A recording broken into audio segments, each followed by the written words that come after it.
Ladies and gentlemen, please join me in welcoming the star and producer of Wild, Reese Witherspoon, author of the memoir Cheryl Strayed, co-star Laura Dern, and producer Bruna Papandrea. Thank you very much, ladies, for joining us. Thank you for having us. My pleasure. Cheryl, I'd like to start off. A lot of people may have read your memoir or have seen the film or know a lot about the story. I'd just like you to set us up a little bit on, tell us what got you to the Pacific Crest Trail in the early 90s and what it was like re-experiencing that through writing your memoir. It was amazing to re-experience it through writing my memoir. I had to really go back and relive the hike and the things that compelled me to take it. I really began the hike at, I think, the bottom point of my life. My mom died very suddenly when she was 45, and in the couple of years after her death, I was essentially self-destructing with grief. I didn't know how to live without my mom. And so I did what most of us do when we're in deep suffering. We begin to dismantle so many of the good things about our lives. And I became wildly promiscuous. I became involved with drugs. I sort of lost the vision of myself as the person my mother had raised me to be. And so my decision to take the hike was a way of finding my way back to my strength. I think sometimes we conceive of trips or journeys as an escape, and my hike was the opposite of that. It was a journey back into myself. Reese, I understand that the book came to you to option at a specific point in your career as well, when you were really looking for things to speak to an audience in certain ways, correct, and find female characters to portray in a certain way. Is that right? Yeah, it was a few years ago, and I was just getting sort of frustrated with the roles that I was being offered and not really seeing any interesting, dynamic female leads. The scripts just weren't there. And so I was sort of toying with the idea of starting a production company. And then Cheryl sent me her manuscript about 3 months before it came out. And I was just blown away. It was one of the most beautiful books I'd ever read. And it really was the impetus for me to then call Bruna Papandrea and say, do you want to start this company with me? And Laura, you are playing Bobby, who is Cheryl's mother. It is a particularly, it's almost like it's a very luminous performance that flickers in and out of the movie and provides a lot of heart for it. In speaking with Cheryl about Bobby and sort of researching what that was like, what was the key for you for playing Bobby? Oh, I feel like there are always so many opportunities to get inside what you long to bring to any character, and in this case, we had Cheryl with us, all of us. I speak for every member of the cast and crew. That she was with us 98% of the time, and for me specifically, Cheryl, in this magnificent love story that she shares with us, carries her mother in her cells in a way I aspire to. And so with that, every breath she takes and the reading of all of her work, not just Wild, you get to know her mother, Bobby, as well as the story she shared, the photograph she shared. And I think the thing that she probably gave me that was the greatest key, if you will, was your willingness to share everything, not only about her life, but about her mother's life, so that I could really learn all that she walked through and the level of earned gratitude that her mother carried, which is unparalleled, from the love of complaint that I personally have. So I had a lot to learn, and she became a mother to me in a magnificent way. Bobby and Cheryl really taught me a lot.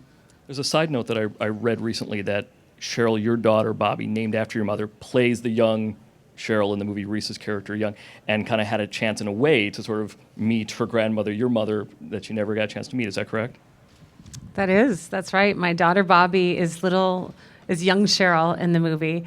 And there was just this extraordinary moment on set. It was when Laura and Bobby were first introduced to each other. Jean-Marc Vallée was sometimes quite improvisational. He would just say, let's shoot this. It's not on the script. Let's just do this. He was always capturing interesting moments. And he asked Laura to go stand at the end of a hallway. And he said to my daughter, "This is your mother. Run into her arms." And my daughter ran down this hallway and leapt into Laura's arms. And it was in the moment of that leap is when it just, I had that moment where I realized she was leaping into the arms of the grandmother she would never get to know. And in the form of this beautiful woman, she got a little bit of that, and so did my son. And it was, it's way up there in some of the top 10 moments of my life. Beautiful. Bruno, you and I talked a couple of minutes ago about how quickly the project actually came together for you and Reese. When things started rolling, you just wrapped about a year ago, is what you mentioned. Let's talk a little bit about how the process went. Cheryl's memoir was published in 2012. How did it come to you guys, and how did you get things rolling with Jean-Marc? Well, it came to Reese, first of all. Cheryl sent it to Reese, and she read it, as she does most things, over a weekend, straight away, voracious. And then she called me. And we were very, one of the things that Reese and I don't like to sit around, and we don't like to, put things in development. We want to make things. That's our job, that's what we're in the world to do. And we decided very much with this that it was in the world. The book was just so in people's consciousness. It was very important for us to move quickly. And because we were bound by weather to a certain extent, we were talking about this kind of in the summer before, and we're like, we have to make it next summer. We didn't quite make the summer window, as Reese will heartbreakingly tell you, as she was cold the whole time. But we did make the fall. And so, the way that we did that is to keep control of it ourselves. We developed it outside the system. We had private money. We had Nick Hornby write a script. And we kept very few voices in the process, which is very important. And then we were lucky enough to find Fox Searchlight, who was so determined and so in love with the project that they literally opened an office within 2 weeks. And Jean-Marc came on board just before, really, at the end of our development process. And we just ran. We ran like the wind, and we kept it very small and portable. We made the film in a way that allowed us to get it done, and it was invigorating. It was great. That fast pulse and urgency, I think, is really felt in the film in a lot of ways. A lot of people also know of the film as a film filled with big vistas. Of course, it takes place outdoors. There's a lot of intimate scenes. I'd like to go over to the first clip now, because this is an example of some of the intimate scenes that there are in Wild.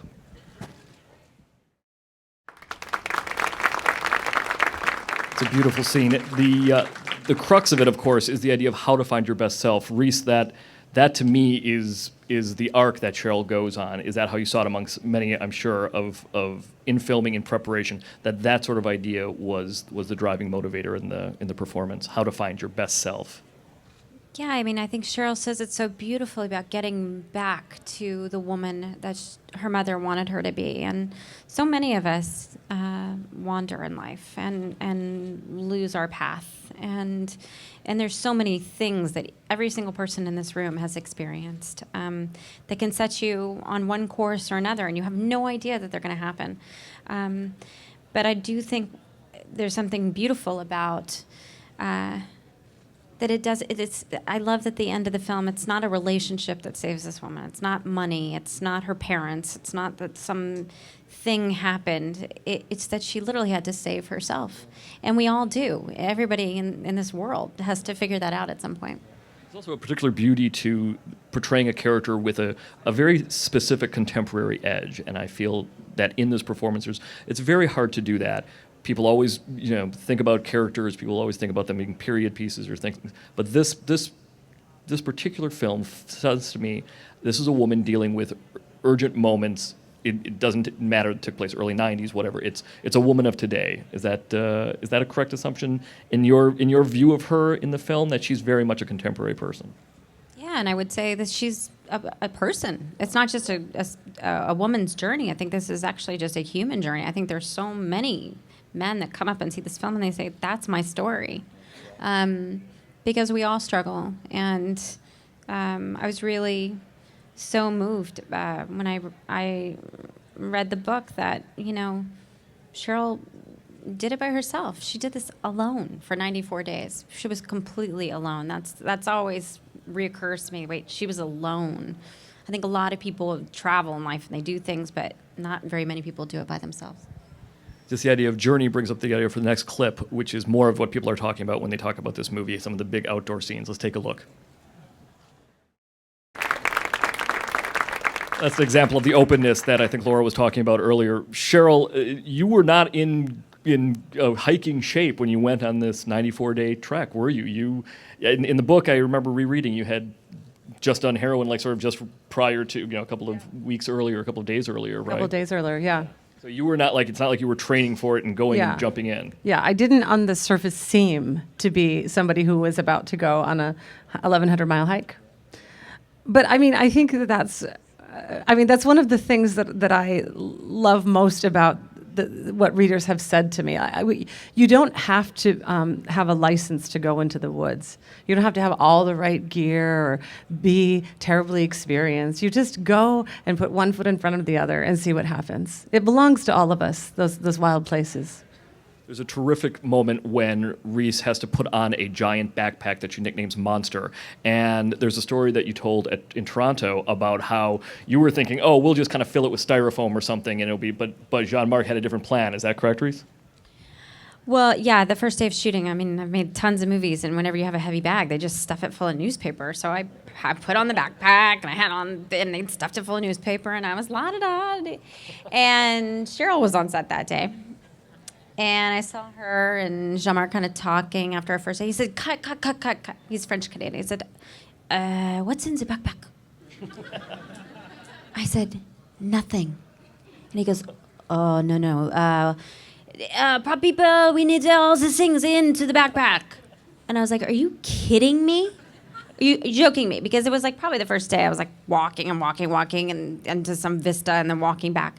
And he's, and they stuffed it full of all the equipment. And there I was with 65 pounds on my back.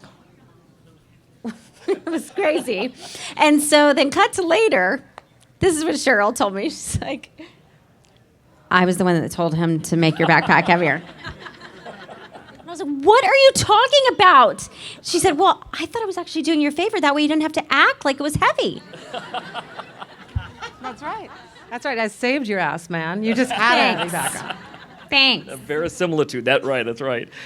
Bruno, were you ever worried? You were thinking that, here's Reese carrying 65 pounds. Was she going to spend 3 weeks in traction after this? Or what was the... No, I was worried she would get mad at me, though. I mean, that's what I was worried at. No, I wasn't worried. But she is a tiny little thing. That is a very heavy backpack. But no, I mean, John, it's not just the backpack. If you see the movie, you'll understand that, it's very important. Jean-Marc is a guy who really believes in authenticity. And he had a whole thing where he would not let Reese touch any prop. He wouldn't know, you do not know, she cannot know how to put up the tent. It must feel like she has never put up a tent before. And he shot for 45 minutes because she really didn't know how to put up a tent. And everything was new to her, and he wanted her to experience it like Cheryl was. And, he, as a filmmaker, and we must give him so much credit for this movie is so a tribute to him because he creates an environment which is very intimate for the actors and for the crew. And you're able to do those things. You're able to kind of, have those experiences and roll the camera for an hour to be able to kind of capture that authenticity. And it was great. Speaking of authenticity, much of Laura's scenes in the film with Reese feel very much to me like the kind of memories you get of your parents. We all have them. They come to you in flashes, a song you remember, something that recalls something that they said. And there's a scene in the car where the two of you are talking, and Reese has a moment where she says, I can't believe you were so much less sophisticated at my age. And it wounds you a little bit, Laura, it's obvious, but it's also that moment when you feel like that's the kind of moment you do remember after a parent has passed. Those accidental moments of being inconsiderate or being rude or just hurting someone's feelings. Tell me a little bit about filming that scene, Laura. Was that a moment where you guys sort of said, this is in some ways a memorial, a perfect moment that you would have if it was going to be a movie that would have those big moments like that? Well, it's such a memorable moment and something Cheryl not only speaks about in Wild, but in her amazing book, Tiny Beautiful Things. So I have such a visceral experience of that moment in a way through her writing. And I think Reese and I both felt that. So we wanted to pay tribute to it, and we all know it. And now we get to know it because we're mothers too. So we've done it, and it's been done to us, which is really awesome when you get both perspectives. You suddenly then have compassion for your mother, and then the memories flood back, and you realize the great wisdom that you were given. But for me, I know, as magnificent as Nick Hornby's writing is, an adaptation nonetheless is an adaptation. And when the person who remembered it is standing right there, we relied so much on Cheryl. I remember a moment even in that scene saying, is that exactly how your mom said it? Is it?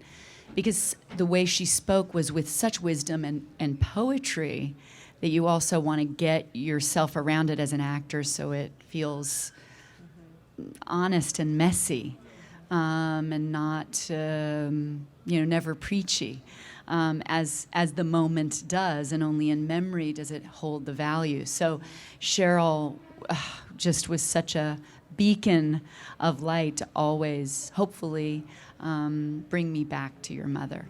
There's a line in the book where you say that your mother had a full-throated, if I'm quoting correctly, all-encompassing sort of love that is evident even in that scene when there's a little bit of tension between mother and daughter, that the love that Bobby has there is never going away. She just sort of deals with it in a way that, Yes. like parents do. Well, and one of the most difficult things about when you lose a parent at that age that I did, which is, right when you're coming out of your adolescence and your teenage years and coming into your adulthood. And so you're still in that, you have to resist your parents. It's a developmentally appropriate stance.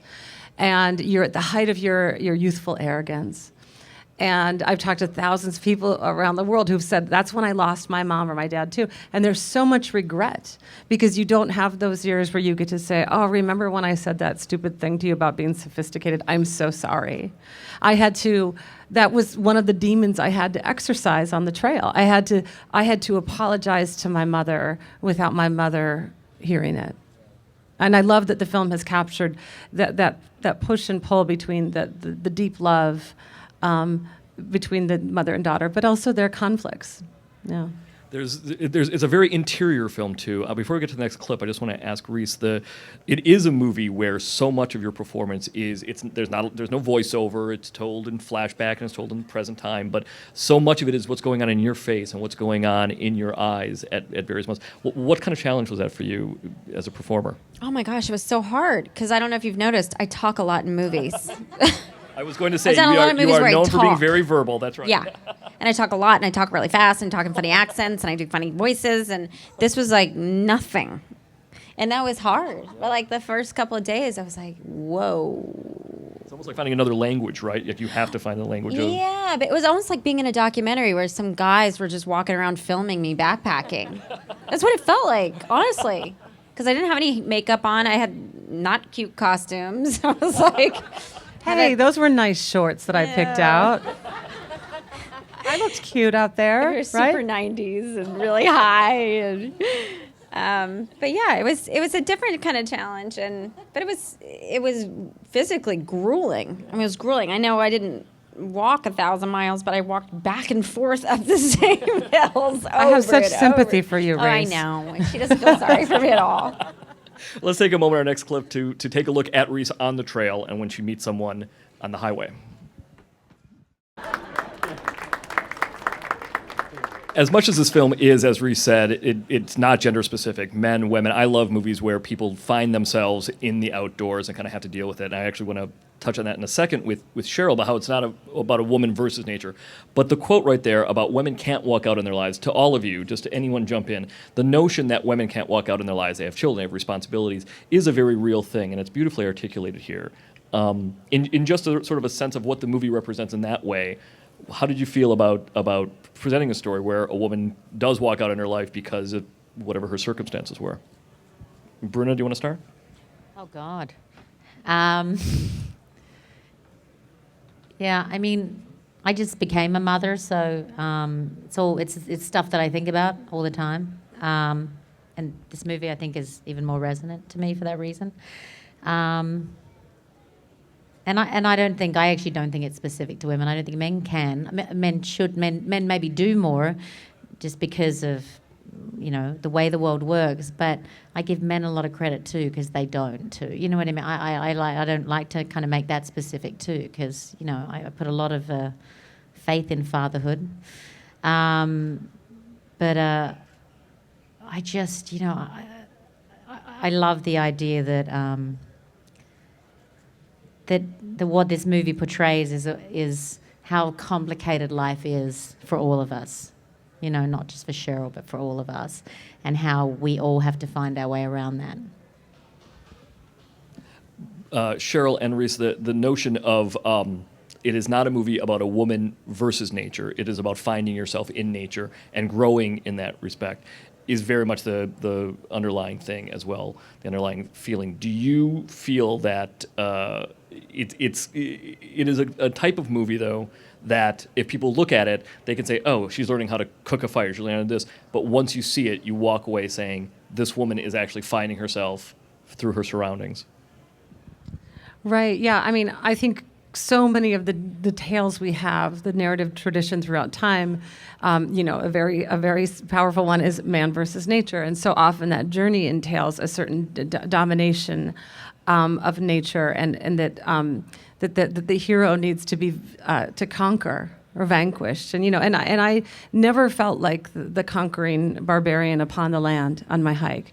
I felt like somebody who was finding a home in the world when I didn't have a home. And the thing that the wilderness really showed me every day is how, there I was all alone, and I felt so not alone. I felt so connected to everyone, all of the people on the planet, but also all the living things. And so I think that when I was writing the book and asked to really understand more deeply what it was I had done out there, that came to me very early on, that this wasn't woman versus nature. It was woman with nature, a woman accepting her own savage nature in the wild. And so that was, once I understood that, so many of the pieces fell into place. Even the ways that I would describe, the landscape or the other living things that I encountered on the trail. You see that ethic in the language. We're going to take some questions from the audience. Anyone over on the left? Yes, sir. Hi, my question's for Cheryl. I was just wondering if, as an author, you get if it's difficult in the process of deciding who the screenwriter is and how much, especially for a story like this that's so personal to you, how much involvement you have in that discussion and in the decision, and how nerve-wracking that is for you. Yeah, it's quite something to have another writer consider your book and then take it apart and turn it into something else. The good thing is that I immediately, I'm a fan of Nick Hornby's writing. We had sort of forged a relationship via email before he was involved with the film. And then once he was asked to adapt the script, he wrote to me and he shared with me his thoughts about what he could do and why he thought he would be the best screenwriter for the job. And I didn't have an official say in the matter, but he said to me, I won't take the job without your blessing. And which I thought was incredibly generous and indicative of just how he is as both a writer and a person. He also very bravely shared the screenplay with me and welcomed my feedback and listened to me when I gave it. So there was, he really, he could see a new structure. I mean, my book couldn't just be slapped up on the screen. He had to reconfigure the trajectory of some of the most important storylines in the book. And he did that just so beautifully. And so I just feel nothing but gratitude and respect. It is so cool to have such a wonderful writer as Nick Hornby be the person who adapted the screenplay. First, let me say I watch all y'all movies from the jump to now. My question is this. Is there a different vibe you feel from the movies you've done in the past compared to now? Yeah, I mean, it's an evolution, I started making movies when I was 14 years old. So I changed a lot. I think audiences have kind of grown up with me a little bit. I'll have those horrible moments where like young pop stars will come up to me and be like, I watched your Oscar speech in my pajamas. I'm like, great. I feel really fresh. But it's important. I mean, it's as I get older and I evolve and I have these life experiences, I want to share them. Like Cheryl says, beautiful thing about audiences connecting, artists connecting to audiences, and how important it is, that connection. You tell them that thing you say about the bridge.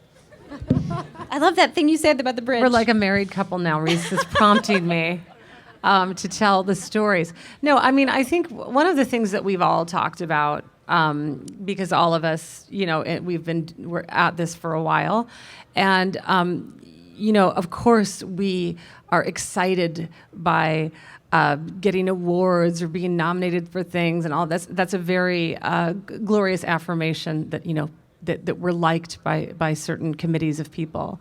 But what matters by far the most, nothing even comes close to it, is that our work touches you all, that our work finds an audience. And I think about all of the people who have come up to me since Wild was published and just said, thank you. I saw myself in your book. And we really aspire to that with the film too. We want the film to be about what it means to be human, what it means to love, what it means to lose, what it means to struggle, what it means to forgive oneself. And I do think of it, the film ends at the Bridge of the Gods, which is this beautiful bridge that spans the Columbia River. And I love that symbolically, because I do think that that's what art is. It's the bridge that an artist creates that connects, the writer to the reader, the filmmaker to the audience, the actress to the audience. And so it is pretty serious business. It's a serious aspiration we have. And so thank you. Hello. I just want to say first that I watched the trailer and I was moved to tears, and I'm so excited to see the film. It looks so beautiful. My question is actually for Laura and Reese. It's kind of like a cliche question, but I like to ask it always. What made you decide to be an actor, to tell stories in that way? And does it mean something different to you to be an actor now than it did when you started?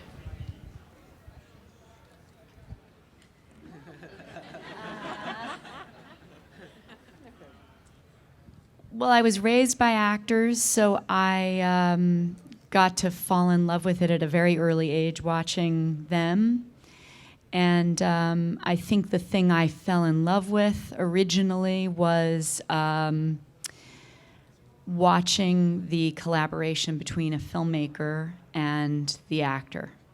And this is a major cheat because it was formulating in me between age 6, 7, 8, that I really was falling in love with this. My parents were working with some of our greatest directors, and so I was on the set with Hal Ashby, Alfred Hitchcock, Martin Scorsese, and they were amazing and hilarious and inventive, and having my parents do insane things, and it was collaborative and messy and wild. And I was like, I want to do that. And how it's changed is I still want to do that.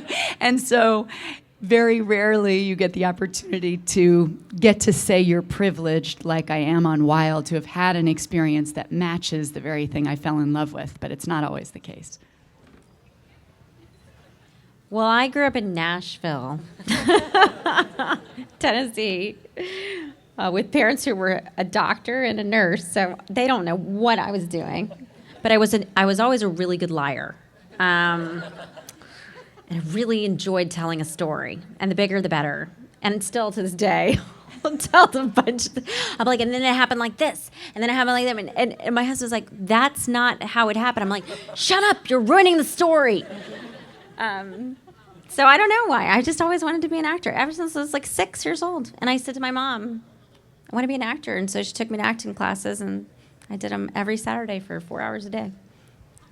There's probably a moment too with a movie like this, just to kind of follow through on that line, where you've been an actress for a while, and then this represents a new challenge. This is something where you kind of look at it and you say, you know what, I'm not going to wait for something like this to come around. I'm grabbing this now, right? Well, that was the second part of your question, which I thought was really good. Like, why did I start being an actor? I think the reasons I do what I do now are totally different than when I began. I think I came from a place of wanting attention and wanting to be seen and wanting to be understood.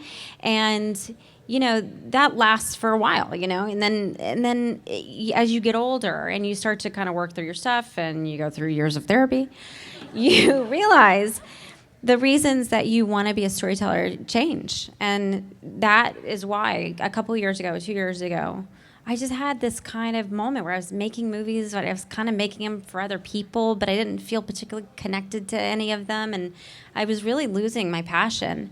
And I just started to think, if I'm not seeing what I like and it's not coming to me, why am I not out there proactively creating it or seeking it out? Or I read everything there is possible to read. Like, why am I not developing material for, not just for myself, but for all these great actresses that I know? And so that's what got me excited. And now I feel like I have a whole new directive. And I feel like I have it's really reignited my passion for what I do. Well, on the heels of that, having seen both this and The Good Lie and seeing you producing, can you talk about also that, you know, as you're talking about this progression or evolution, now your progression into the producing, directing, you know, seeing the whole process in another light? I'd like to hear what you have to say about what you've learned or are learning in that regard, with both films in mind. With both, okay. Well, I think, you know, it's been interesting just to take the years of experience, the cumulative experience. You know, Laura and Bruna, and we've all been in the business for a long time. So, you know, we all know what development is, but actually taking it on it's a daunting task. It's Sisyphean. I mean, you honestly feel like you're pushing a giant rock up a hill that's just going to roll back over you. And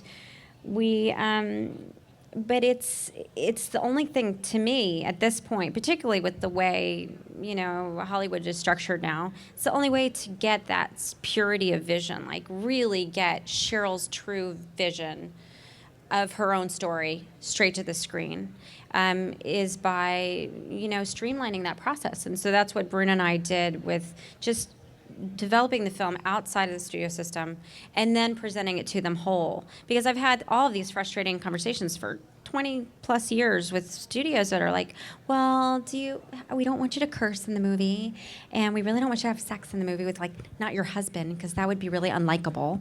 And those just aren't real characters. I mean, people are messy. Women are dynamic and interesting and complex, and they're not all nice, and they're not all bad, and they're just as dynamic as any male character we see. We don't have as many opportunities to put them out there. So, you know, just taking control of that process has been really exciting. And to bring Gone Girl, we produced Gone Girl this year as well. And, you know, it's just been interesting to make characters and opportunities for actresses that are changing the conversation about the way we see women on film. Hello. First of all, I just say this is one of my absolute favorite books of all time. I love it. I read it, and I immediately told my mom, I was like, Mom, you have to read this book. She read it. She loves it. So I'm very, very excited to see the movie. I know in the book, you journey back to the flashbacks between your hikes. Did you guys shoot the flashback scenes first or the hiking first, or did you kind of do that all together? What was the kind of the process of that like? Yeah, that's a good question. We had a weather limitation. We started in October in Portland, and we had a finite amount of time before it started to snow. And then about a week before we started shooting, the government shut down. And every single one of our locations was a national park. So that was really fun. Bruna was sweating. She's like, but she figured it all out. We managed to shoot some stuff around until they reopened the parks. And so we shot all of the trail for 5 weeks. And then the last 2 weeks, we shot all the flashbacks. Hi, how are you? Thank you so much for coming. Election, Alexander Payne filmed, the movie in, Papillon High School. So you went to Nebraska, right? No, yeah, yeah. So how was making movie? Because you were still young, still not famous. So do you have a nice, good memory? But I love Nebraska. Thank you so much. Nice to meet you. Thank you. Yes, thank you. So cute. Yeah, I did this movie called Election in Omaha, Nebraska. Yeah. And one of the reasons I did this movie called Election was because I saw this amazing movie called Citizen Ruth, starring Laura Dern, that was directed by Alexander Payne. That In Omaha, Nebraska. That was shot in Omaha, Nebraska. And yeah, I mean, if you haven't seen Citizen Ruth, it's one of the movies that made me just want to be an actress and want to strive to be as wonderful as Laura comedically is in that movie. It's a brilliant performance. But I saw that movie, and then Alexander had this script for Election, and I went and auditioned for it, and we ended up shooting in a real high school. And so there were all these kids milling around. Half the kids in the movie are just real high school kids, like, excuse me, I have to get to class. And but it was a great experience because, that high school stuff, it just really sticks with you, doesn't it? I'd like to wrap up just by asking, in the spirit of Cheryl's story, if anyone wants to jump in, how did doing this film, taking this journey, change you? What did you learn about yourself? Reese, it sounds like you probably learned that you could actually carry a 65-pound pack, right? I learned how to put up a tent. I could really put up a tent. Now I can. Yeah, exactly. Give me a tent. Anybody. Are we going down the line? I've learned how to walk in high heels. Hilarious. True. Until all this Hollywood stuff happened, never walked in high heels. I learned that I have 3 new extraordinary best friends. I was going to say that. Sorry, Bryn, I stole it. I've heard you thinking. No, I mean, I'm like going to sound so corny, but like I think for me the message is like, try and be your best self, and I'm really trying after seeing the film and by being really inspired by these 3 people to be my best self, and what a great thing to have in your life. Bruna Papandreou, Laura Dern, Cheryl Strayed, Reese Witherspoon, thank you all very much. Thank for you, joining us. everybody. Wow.